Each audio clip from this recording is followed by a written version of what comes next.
हमारे साथ लाइव जुड़ गए हैं। संजय, देखिए इससे पहले भी 18 दिनों में जेलों में ये दूसरी बार राज्यव्यापी छापेमारी है, तो क्या कुछ इस वक्त छापेमारी में निकलकर सामने आया है? चूंकि हमने 2 जेल का जो डेटा दिया उसमें कोई आपत्तिजनक सामान इस वक्त नहीं मिला है।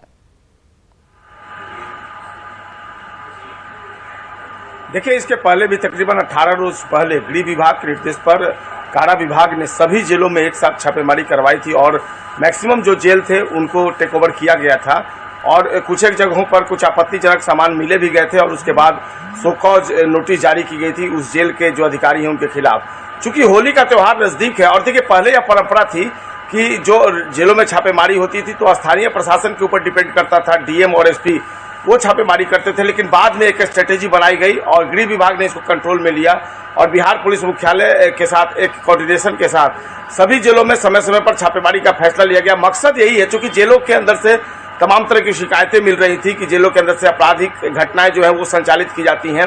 लिहाजा एक स्ट्रेटेजी बनाई गई और समय समय पर छापेमारी का फैसला लिया गया। तो आज की भी जो यह छापेमारी है, जेल विभाग के जो सूत्र हैं उनसे जो मेरी बातचीत हुई है, उन्होंने कहा कि ये बहुत अलग से कोई विशेष मामला नहीं है, रूटीन छापेमारी जो है, चूंकि होली का त्यौहार नजदीक है और ऐसे में जेल प्रशासन को आशंका है कि जेलों के अंदर कुछ गड़बड़ी हो सकती है, लिहाजा इसी मकसद से जो मैक्सिमम जेल हैं उनमें अभी छापेमारी चल रही है। और देखना होगा जब अभी 2 जेलों की बात सामने आएगी, जब मैक्सिमम जो जेल है वहाँ छापेमारी जब खत्म होगी तो क्या कुछ हासिल होता है। इसके पहले भी देखिए, जो आज कुछ नहीं मिला है ये लगातार चल रही दबिश का ही परिणाम है कि जेलों के अंदर अब जो सामान है, जो आपत्तिजनक सामान है वो बहुत कम मिलते। नहीं तो पहले तो बराबर इस तरह की खबरें आती थी कि जेल के अंदर ये चीज मिल गया, जो आपत्तिजनक चीजें वो आ गई, चारदीवारी से फेंक दी गई। लेकिन जिस तरीके से एक स्ट्रेटेजी बनाई सरकार ने और गृह विभाग ने, उसके बाद से इसके पॉजिटिव इम्पैक्ट भी सामने देखने को मिल रहे हैं। और कई जो जेल हैं, अब जेलों के अंदर भी जो जेल प्रशासन है वो अपनी तरफ से छापेमारी करता है। पटना के बेउर जेल की ही बात कर लें तो लगातार जेल के अंदर जो जेल एडमिनिस्ट्रेशन है वो 1-2 दिनों के अंतराल पर छापेमारी करता है। इंटरनल जो उनका सोर्सेस है